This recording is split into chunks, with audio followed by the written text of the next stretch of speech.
Can you give us a bit of a background to the actual filming of Voortrekkers, kind of tensions that existed, and the kind of opposition that was set up prior to the actual filming of Blood River? As I understand it, the preparations for the film began in 1916, and they soon ran into a number of problems because there were a variety of parties that were opposed to the making of the film.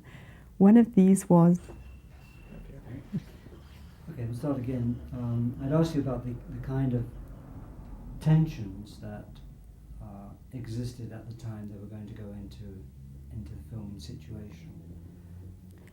As I understood it, the preparations for the film began around about 1916, and plans for filming took shape towards the end of that year. But there were a number of parties that were opposed to the filming of the Voortrekkers. The first of these was the Department of Native Affairs, who strenuously opposed any representation of conflict between black and white.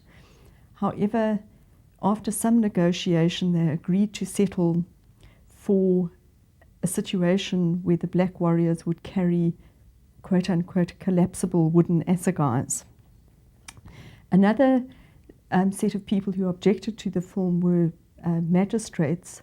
There had in 1914 been a Boer uprising, and they felt that to have apparently armed commandos cantering about the countryside would also fuel further fears or further rumours of more Boer rebellions.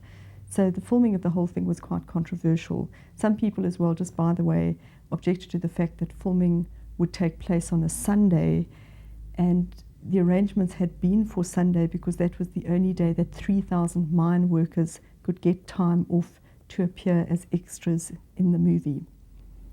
So you had a situation where you had a group of people who were not exactly actors on either side, extras essentially, who were traditional enemies, and you had the largely, as I imagine, Zulu impis, consisting of the mine workers, and on the other, even though they were not in rebellion, they were in fact trained commandos in place for a reenactment of what had been a particularly bloody battle. Can you tell us what happened at that point? Apparently... Hold it.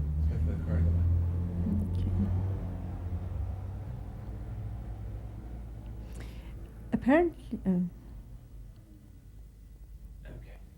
Apparently what happened was the scene for the film happened to the east of Johannesburg, and there were quite expensively reconstructed Voortrekker wagons. There were people in fairly in Voortrekker costume, or what we today recognize as Voortrekker costume, and they were encamped in their lager.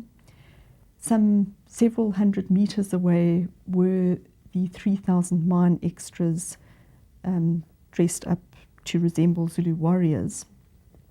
The filming began, and the Zulu warriors were told to rush down on the lager. And the people in the lager had both fake and live ammunition. And they then began firing on the Zulu warriors.